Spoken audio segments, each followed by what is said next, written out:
Ini video saya jelas, Mas.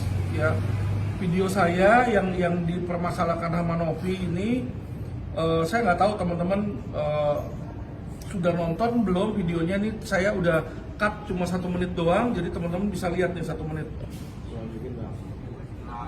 Ya, uang itu dari hasil usahanya sendiri. Ya, pramugari usahanya berapa sih? Berapa sih? Sampai ya, jadi saya sangat ragukan ya dengan dibilang rumahnya mewah, bisa punya apa, ya, dia punya apa katanya, dan dia bisa halal begini ini, saya sangat ragukan ya, karena banyak teman saya dan banyak orang yang saya kenal ya, bahkan pramugari itu nyambi jadi pelacur. Saya nggak bilang dia nyambi jadi pelacur, banyak teman. Ya, jadi ini kok dia bisa saya bantu ini seperti itu ya.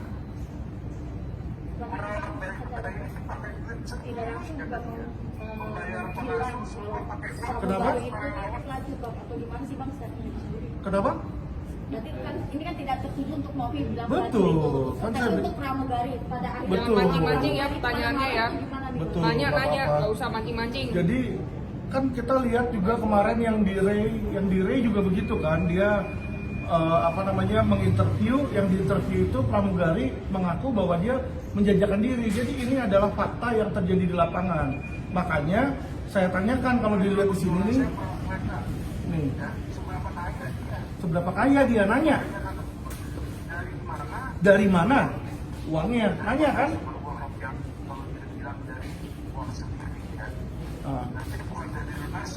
Bukan dari donasi.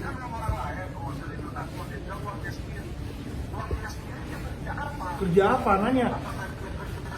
Apakah dia kerja sebagai pelacur? Kan nanya kita. Karena apa saya menanya?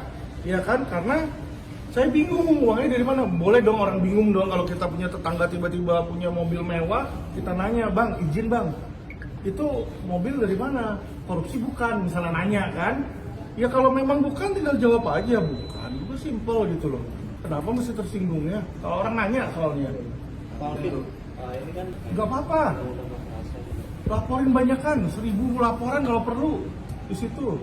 Ya, dan dia memang orang nggak ngerti hukum. Kalau dia laporin deliknya sama, ya itu aja, ya itu nanti juga pasti digabungin. Jadi teman-teman ya, mari kita bahas satu persatu bagaimana klarifikasi yang telah disampaikan oleh beliau ini.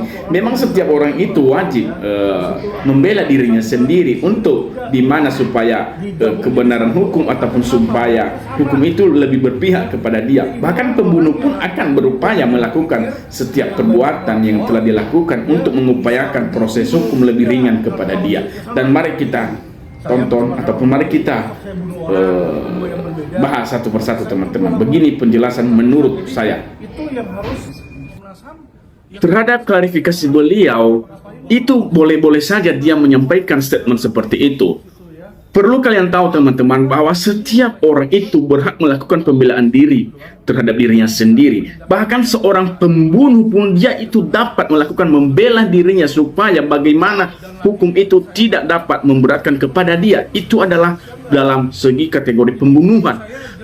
Bahkan seseorang yang telah didakwa pidana apapun itu, dia harus wajib mengupayakan hukum. Begitu juga setiap subjek hukum di dalam dunia ini adalah berhak dia menyampaikan pembelaan terhadap dirinya. Namun apakah proses hukum itu tetap dilanjutkan? Harus dapat dilanjutkan karena berdasarkan apapun yang telah diadukan ataupun yang telah dilaporkan oleh seseorang terhadap perbuatan orang lain, wajib pihak kepolisian memproses hal itu. Dan saya rasa ketika ada sesuatu niat di dalamnya, meskipun azas praduga tak bersalah ini tidak berlaku bagi pihak yang sebelumnya, itu harus dibuktikan secara di persidangan yang menggunakan waktu yang sangat padat ataupun yang membuat rumit untuk membuktikan sesuatu tindak pidananya, namun tidak bisa terlepas dari sebuah proses yang hingga akhirnya nanti keputusan dari pengadilan terhadap dirinya oleh Bapak Alvin yang mengatakan itu adalah pertanyaan ataupun pernyataan yang disebut adalah itu adalah merupakan pertanyaan. Nah, ini teman-teman bahwa saya sampaikan pembantahan atas pertanyaan tersebut karena tidak akan terlepas dari dua unsur. Dalam tindak pidana tidak dapat terlepas dari ada unsur tersebut, yaitu unsur niat ataupun mens rea, yang dimana bahwa harus dapat dibuktikan bahwa semua yang dia ungkapkan itu dapat dibuktikan bahwa bahwa ada niat kejahatan di dalam diri dia. Kemudian adalah perbuatan yang telah terlaksana. Bahwa seseorang yang telah melakukan tindak pidana secara terlaksana itu juga harus dapat dibuktikan tentang bagaimana unsur pidana yang telah dia buktikan.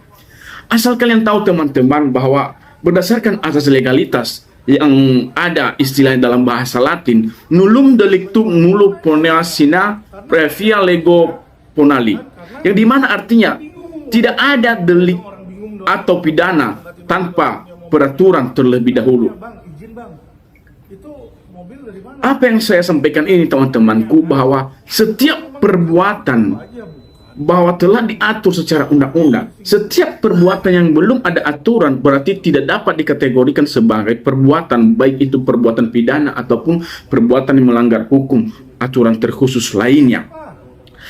Asas legalitas ini sudah jelas teman-temanku, bahwa hal seseorang yang melakukan perbuatan tetap saja nanti akan dilakukan proses dan juga akan diadili secara hukum yang berlaku, karena ada aturan. Jika terbukti Bapak Alvin Lim saat ini telah menciderai ataupun telah menghina ataupun mencemarkan nama baik Novi, itu sudah ada jelas berdasarkan kitab undang-undang pacaran, kitab undang-undang pidana pasal 310 junto pasal 27 undang-undang nomor 24 tahun 2000, nomor 1 tahun 2024 tentang ITE, dan itu jelas nanti apabila terbukti terhadap persidangan, walaupun saat ini seseorang melakukan klarifikasi dan itu tidak akan mempengaruhi bahwa akan diberhentikan sebuah proses hukum yang akan diberikan oleh pihak kepolisian.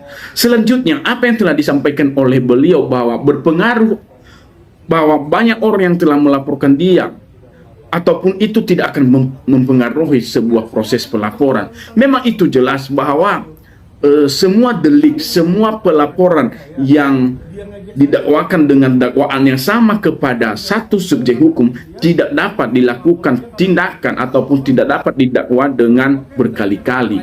Itu ada beberapa istilah dalam hal ini. Ketika seseorang dapat melakukan suatu perbuatan melawan hukum ataupun ketika seseorang telah melakukan tindak pidana yang sama, walaupun banyak orang yang melaporkan dia, tetapi seseorang itu tidak dapat dituntut kedua kali ataupun tidak dapat dituntut dua kali dengan hukum yang sama dan perbuatan yang sama dan juga subjek yang sama.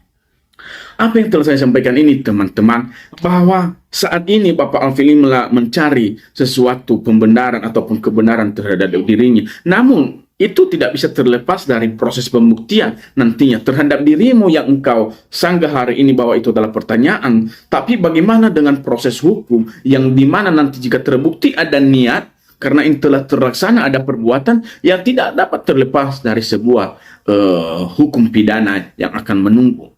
Jadi menurut saya teman-teman bahwa apa yang telah dilakukan oleh Novi kali ini dan juga beberapa kuasa hukumnya yang telah melaporkan Bapak Alvin itu sangat tepat, karena ini ada efek jerat. Kemudian kalau kita berbicara tentang moralitas kode etik kepengacaraan, seharusnya ada bahwa seseorang pengacara itu tidak bisa seperti ini untuk melakukan suatu pembicaraan di depan umum yang seakan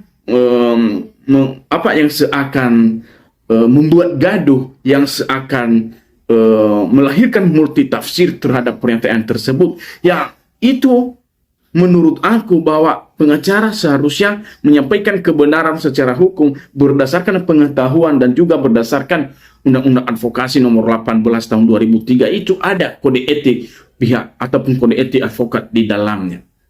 Dan itulah yang saya sampaikan teman-teman, bahwa termasuk kita hari ini, bahwa apa yang telah dilakukan oleh Novi itu merupakan hal upaya hukum dan merupakan hak asasi dia yang sama di depan hukum untuk memperoleh keadilan. Dan semoga apa yang telah dilakukan oleh Novi yang melaporkan Alvin Lim itu tidak bisa terlepas dari sebuah hukum pidana nantinya yang akan menjerat orang tersebut. Demikian, terima kasih.